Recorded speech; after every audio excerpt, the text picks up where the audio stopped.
ကျွန်တော်နာမည်လင်းချင်းပါညီမလေးလင်းချင်းရွှဲရဲ့ကျောင်းစရိတ်အတွက်ကျွန်တော်မနက်4 နာရီကလေးကအလုပ်လုပ်ခဲ့တယ်ညနေတဲ့အထိအဝတ်လျှော်ထမင်းချက်ပေးပြီးနှစ်ပေါင်းများစွာပင်ပင်ပန်းပန်းလုပ်ကြွေးခဲ့တာပါဒါပေမဲ့သူကတခါမှမမြင်ဘူးတဲ့အမှုပညာရှင်တယောက်အတွက်နဲ့ကျွန်တော်ရဲ့နှလုံးသားကိုကိုယ်တိုင်လက်နဲ့နှက်ယူသွားလိမ့်မယ်လို့ကျွန်တော်လုံးဝမထင်ထားခဲ့ဘူးတကယ်လို့ဘဝကိုအဆက်ကပြန်စခွင့်ရမယ်ဆိုရင်ဒီလောကကြီးတစ်ခုလုံးကိုကျွန်တော်ပဲစိုးမိုးချုပ်ကင်ပြစ်မယ်နိုးလာပြီးနောက်လင်ချင်းရှဲဘာလို့လဲမင်းကိုနှစ်ပေါင်းများစွာဂယူးဆိုင်ခဲ့တဲ့ငါကိုမင်းကတခါမှမတွေ့ဘူးတဲ့အမှုပညာရှင်တယောက်အတွက်နဲ့တက်ခဲ့တာလားအကိုကကျမကိုအမြဲတမ်းချုပ်ချယ်နေတာလေးအကိုလီကွန်းတယောက်ပဲကျမကိုလွတ်လပ်ခွင့်ပေးနိုင်တာသူကစိုးမိုးသူရဲ့နှလုံးသားကိုရရင်ကျမနဲ့အတူရှိနေမယ်လို့ပြောထားတာစိတ်ထဲကနေမင်းကိုအရက်မတောက်ခိုင်းတာဆေးလေးမတောက်ခိုင်းတာတွေကချုပ်ချယ်တာတဲ့လားဒီနှစ်တွေမှာငါမင်းကိုဂယူးဆိုင်ခဲ့တာတွေအလားကားဖြစ်ကုန်ပြီပဲလင်ချင်းရှဲဒီတဘဝမှာတော့မင်းဖြစ်ချင်တဲ့လွတ်လပ်ခွင့်ကိုငါပေးမယ်ဒါပေမဲ့မင်းရဲ့အသက်ကိုတော့ငါကိုယ်တိုင်ပြန်သိမ်းပိုက်မယ်ငါတကယ်ပဲပြန်လဲမွေးဖွားလာတာလားတက္ကသိုလ်ဝင်ခွင့်စာမေးပွဲမတိုင်ခင်တပတ်လိုကိုပြန်ရောက်နေတာပဲဟုတ်ပြီစိုးမိုးသူရဲ့နှလုံးသားကအဲ့ဒီဆိုင်မှာရှိနေသေးတာပဲဆိုင်တို့သွားစဉ်စိုးမိုးသူရဲ့နှလုံးသားဒါဟာနောင်နာကမှာအားကောင်းတဲ့သူတွေဘလောက်ပဲပေးဝယ်ပါစေဝယ်လို့မရနိုင်တဲ့တခုတည်းတော့အကန့်အသတ်မဲ့အရေးသွေးရှိတဲ့ပစ္စည်းပဲအခုတော့ဒါကငါဟာဖြစ်သွားပြီမမားပါဘူးဒါဟာစိုးမိုးသူရဲ့နှလုံးသားပဲဒီလောက်တန်မိုးကြီးတဲ့ရတနာကိုတာမန်ပူလဲလုံးလေးတစ်ခုလိုချထားကြလိမ့်မယ်လို့ဘသူထင်ပါလဲ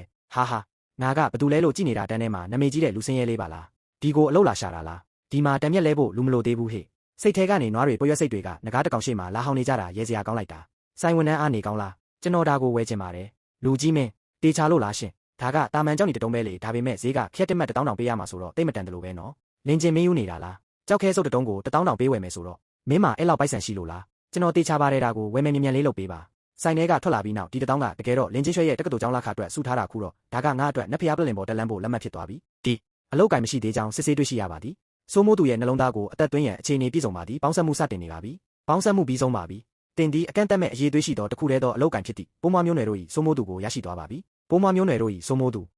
သူရဲ့နှလုံးသားကအလောက်ကင်တစ်ခုဖြစ်နေလိမ့်မယ်လို့မထင်ထားခဲ့ဘူးကန့်အသတ်မဲ့အဆင့်ရှိတဲ့အလောက်ကင်ကဘလောက်တောင်အားကောင်းမလဲကြည့်ကြသေးတာပေါ့ခွန်အားနဲ့အရှိန်ဝါကမပြည့်စုံသေးပေမဲ့ဒီပါရမီ၄ခုကကဘာကြီးရဲ့အခြေအနေကိုပြောင်းလဲပစ်ဖို့လုံလောက်တယ်ပိုးမွားတစ်ကောင်ပဲရှိနေပါစေဦးငါကအကန့်အသတ်မရှိပြန်လည်မွေးဖွားနိုင်နေတာကအနိုင်မရနိုင်တဲ့စွမ်းအားပဲအေးအေးဆေးဆေးဆောင်ဆိုင်ရမယ်အခုငါကအားနေသေးတယ်အရင်ဘဝကငါမှအလောက်ကင်မရှိလို့တာမန်တက္ကသိုလ်ပဲတက်ခဲ့ရတယ်ဒီတစ်ခါတော့အကောင်းဆုံးအရင်းမြစ်တွေငါစီမှာရှိရမယ်အလောက်ကင်ရှင်များတက္ကသိုလ်ငါလင်းချင်းလာပြီ